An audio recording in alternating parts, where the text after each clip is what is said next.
الذي أحسن كل شيء خلقه وبدأ خلق الإنسان من طين. یہ سورہ الف لام میم السجدہ کی 7 نمبر کی آیت کریمہ ہے. اللہ تعالیٰ کے پاک ارشاد کا خلاصہ ہے.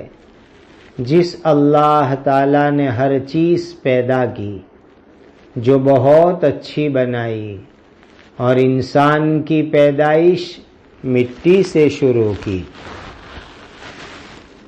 عجیب اللہ تعالیٰ کا پیدا کرنے کا نظام ہے. اللہ تعالیٰ نے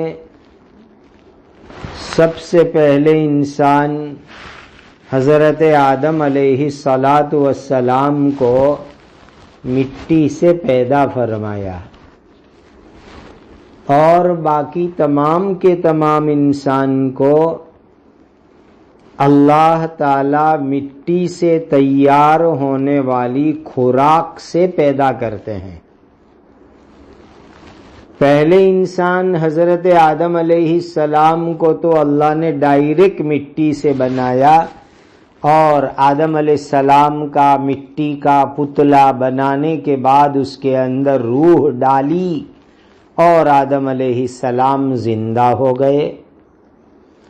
پھر حضرت آدم علیہ السلام کی اولاد تمام انسان منی کے ناپاک قطرے سے بنتا ہے اور یہ قطرہ منی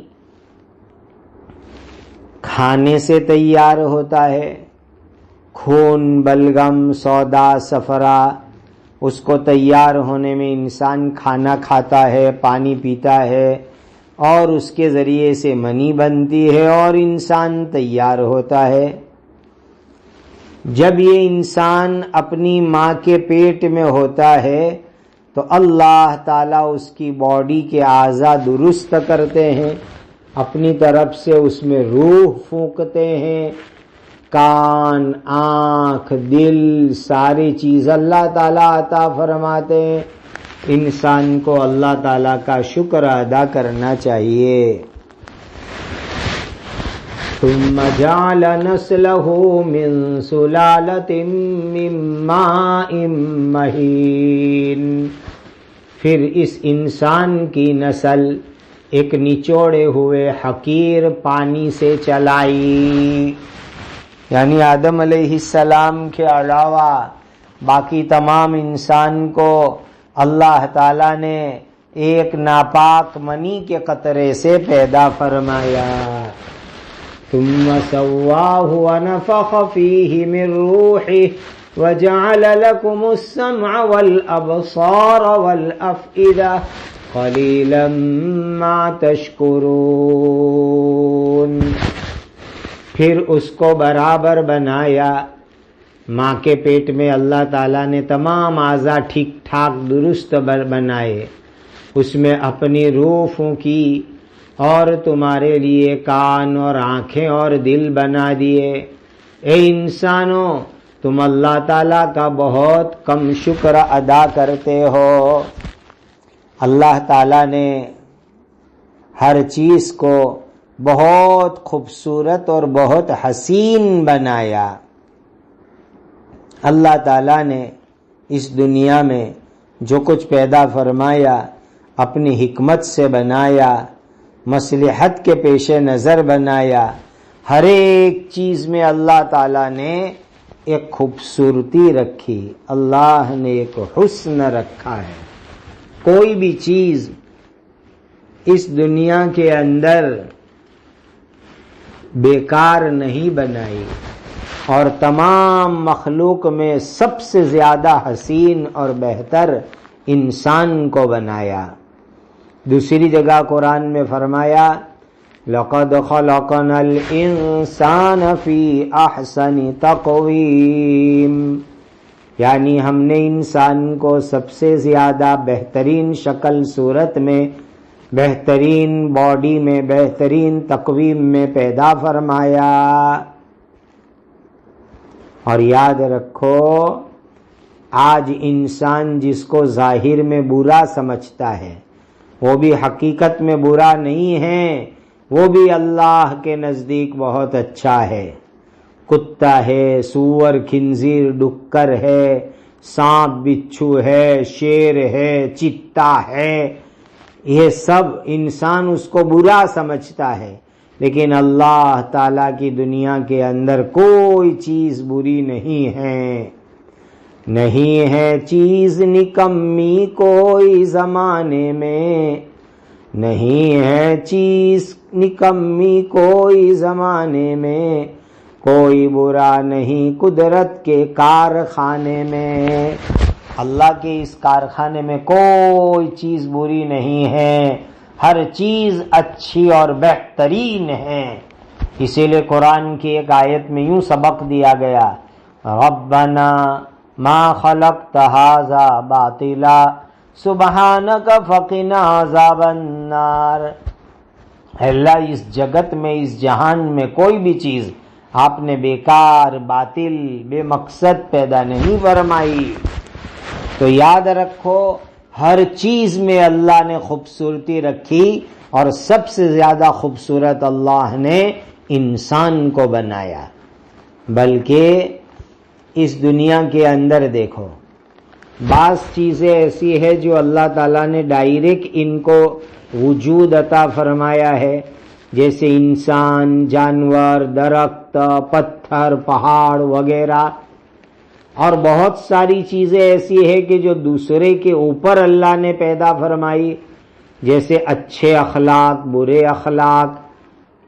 تو یہ جس کو ہم برے اخلاق کہتے ہیں نا، وہ بھی اپنی ذات میں برے نہیں ہیں، جیسے غصہ، لالچ، شہوت۔ اگر غصے کو کوئی آدمی اللہ کے دین کے لیے استعمال کرے تو وہ غصہ بہت اچھی چیز ہے۔ نیک کام کرنے کی لالچ پیدا کرے تو بہت اچھی چیز ہے۔ صدقہ خیرات کرنے کی لالچ پیدا کرے تو بہت اچھی چیز ہے، اور نیک کام کی اور حق ادا کرنے کی شہوت بہت اچھی چیز ہے۔ لیکن جب اس غصے کو، لالچ کو، شہوت کو آدمی غلط جگہ استعمال کرے گا تو وہ بری ہو جائے گی۔ اللہ سبحانہ و تعالی نے ایک منی سے بننے والے انسان کو کتنا خوبصورت، کتنا اچھا بنایا کہ انسان کو کان دیے، آنکھ دی، دل دیا، باڈی دی، باڈی میں سب کچھ دیا۔ اے انسان تو اللہ کا شکر ادا کر اور اللہ کی عبادت کر، اللہ کی ناشکری مت کر۔ وَقَالُوا أَإِذَا ضَلَلْنَا فِي الْأَرْضِ أَإِنَّا لَفِي خَلْقٍ جَدِيدٍ بَلْ هُمْ بِلِقَاءِ رَبِّهِمْ كَافِرُونَ۔ اور وہ کافر لوگ کہنے لگے، کیا جب ہم فنا ہو کر زمین میں گم ہو جائیں گے، نیست و نابود ہو جائیں گے، تو کیا ہم نئے سرے سے پیدا ہوں گے؟ بلکہ وہ تو اپنے رب کی ملاقات ہی کا انکار کرتے ہیں۔ یعنی یہ کافر لوگ مرنے کے بعد کی زندگی کو مانتے نہیں ہیں کہ مرنے کے بعد دوبارہ زندہ ہونا ہے، اس کو یہ لوگ مانتے نہیں ہیں کہ ایک مرتبہ انسان مر جاوے، قبر میں دفن کر دیوے، گل سڑ کے مٹی ہو جاوے، ایک انسان کو جلا دیوے، اس کی راکھ پانی میں، مٹی میں، ہوا میں چلی جاوے، پھر کیسے دوسری مرتبہ پیدا ہوگا؟ نہیں نہیں نہیں، اللہ دوسری مرتبہ بھی زندہ کریں گے، قیامت کے دن حساب کتاب لیں گے۔ قُلْ يَتَوَفَّاكُمْ مَلَكُ الْمَوْتِ الَّذِي وُكِّلَ بِكُمْ ثُمَّ إِلَىٰ رَبِّكُمْ تُرْجَعُونَ۔ اے نبی تم کہہ دو، تم کو تو موت کا فرشتہ پورا وصول کرے گا، تمہاری روح قبض کر لے گا، جو تم پر مقرر یعنی متعین کیا گیا ہے، پھر تم کو اپنے رب کے پاس واپس لے جایا جائے گا۔ عجیب یہ آیت کریمہ ہے۔ چند باتیں سمجھو۔ اللہ تعالی کے یہاں